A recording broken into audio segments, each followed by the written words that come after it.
नमस्कार, आप देख रहे हैं बिजनेस टुडे बाजार। मैं हूं हर्ष शर्मा। मोदी सरकार के तीसरे कार्यकाल यानी कि 3.0 की शुरुआत हो चुकी है। अगर आप गौर करें तो पीएसयू स्टॉक्स में उतनी तेजी देखने को नहीं मिल रही जितनी पहले देखने को मिल रही थी। हालांकि भारतीय अर्थव्यवस्था के साथ सेंसेक्स और निफ्टी नए रिकॉर्ड बना रहा है। इसके चलते बहुत सारे निवेशकों के साथ साथ देश के जो बड़े राजनेता हैं उनको अच्छा खासा मुनाफा प्रॉफिट हो रहा है। इसमें विपक्ष के नेता राहुल गांधी भी शामिल हैं।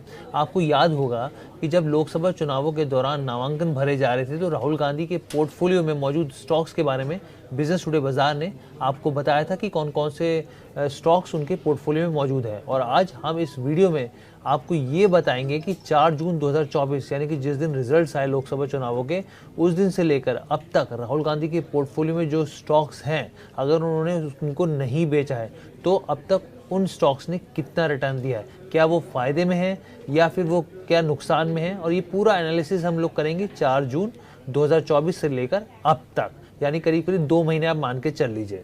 तो सबसे पहले मैं आपको बताता हूँ कि राहुल गांधी के पोर्टफोलियो में कौन कौन से शेयर हैं। उसके बाद मैं आपको और स्थिति बताता हूँ। देखिए, राहुल गांधी के जो यहाँ पर मैं अभी आपको रिटर्न भी बताऊंगा, लेकिन पहले मैं आपको स्टॉक्स के बारे में बताता हूँ। एशियन पेंट्स हो गया, बजाज फाइनेंस हो गया, दीपक नाइट्रेट हो गया, यहाँ पर डीवीज लैब्स हो गया, जीएमएम फॉडलर हो गया, हिंदुस्तान यूनिलीवर हो गया, इन्फोसिस हो गया, आईटीसी हो गया, टीसीएस हो गया, टाइटन हो गया, यहाँ पे ट्यूब इन्वेस्टमेंट हो गया, एलटीआई माइंडट्री जैसे शेयर्स इसमें शामिल हैं। इसके अलावा वर्टोज एडवर्टाइजिंग और विनाइल केमिकल जैसे छोटी कंपनियां भी उनके पोर्टफोलियो में शामिल हैं। अगर आप उनके पोर्टफोलियो में टोटल नंबर्स देखें, टोटल नंबर ऑफ स्टॉक्स देखें तो करीब करीब 24 हो जाते हैं। और इनमें से सिर्फ एक कंपनी है जिसने नेगेटिव रिटर्न दिया है और वो भी करीब करीब 1% होता है। बाकी सभी कंपनियां जो हैं वो राहुल गांधी के पोर्टफोलियो में जो कंपनी है वो मुनाफे में है। तो सबसे पहले आपको एक एक करके स्टॉक के हिसाब से रिटर्न दिखाते हैं और आपको फिर बताएंगे कि देखिए 4 जून से लेके अब तक हमने जो एग्जामिन किया है वो कौन कौन से स्टॉक्स और कितना कितना रिटर्न दे रहे हैं। सबसे पहले आपके सामने स्क्रीन पर है, यहाँ पर अल्कलाइन अमीन्स जो है, जो केमिकल कंपनी है, करीब करीब 12% ये रिटर्न दे चुकी है 4 जून से अब तक। उसके अलावा एशियन पेंट्स की बात करें तो इसमें 7% की तेज़ी रही है। बजाज फाइनेंस की बात करें, आप देखिए करीब करीब 2% का रिटर्न ये भी दे चुका है। दीपक नाइट्रेट 41% का रिटर्न, जो केमिकल स्टॉक जो है, देखिए दीपक नाइट्रेट 41% का रिटर्न दे चुका है अब तक। करीब करीब 2 महीने में राहुल गांधी के पोर्टफोलियो में मौजूद ये स्टॉक है।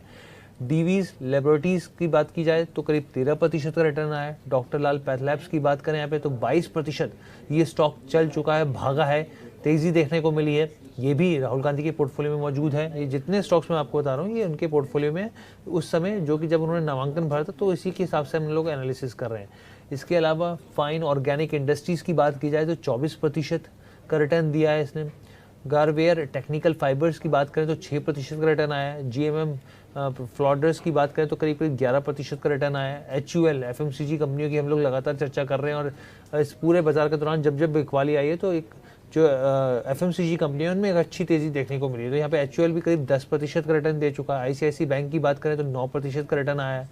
इन्फोएज में करीब करीब 27% का रिटर्न आया है।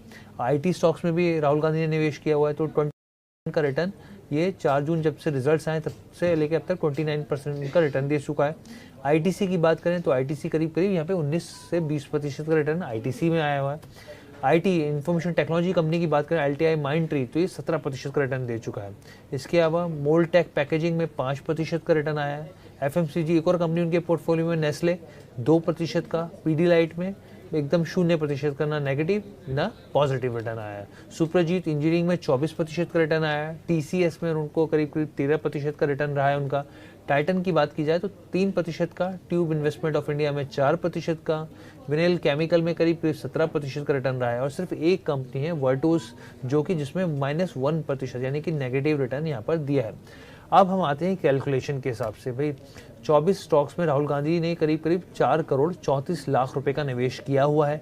लेकिन अब ये निवेश जो है वो बढ़कर, मैं टीम को कहूँगा कि एक बार दूसरे ग्राफिक्स यहाँ पे फायर करें, तो ये जो निवेश है 4 करोड़, मैंने आपको बताया जो निवेश था करीब 4 करोड़ 34 लाख था, उससे ये बढ़कर 4 करोड़ 78 लाख 78 लाख रुपीस हो गया है। यानी सीधे तौर पे सिर्फ 2 महीने की बात की जाए तो राहुल गांधी ने 43,63,हजार रुपए का मुनाफा कमाया है शेयर मार्केट में निवेश के जरिए। और इसको परसेंटेज वाइज देखें तो ये जो ग्रोथ हो जाती है तो उनके पोर्टफोलियो की 10% की ग्रोथ हो जाती है महज 2 महीने के अंदर।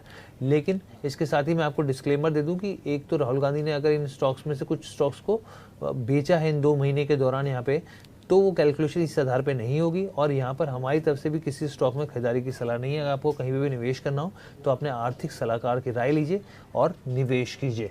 तो ये ओवरऑल खबर थी आपको बताने के लिए कि राहुल गांधी के पोर्टफोलियो में जो मौजूद स्टॉक्स हैं उनसे उनको कितना रिटर्न आया है। जब से यहाँ पर लोकसभा चुनाव के रिजल्ट्स आए तब से लेकर अब तक उनका पोर्टफोलियो कैसा परफॉर्म कर रहा है, तो ये हमने आपको एक जानकारी के तौर पर बताया। कैसी लगी आपको वीडियो कमेंट करके ज़रूर बताइएगा। बिजनेस टुडे बाजार के साथ जुड़ने के लिए धन्यवाद।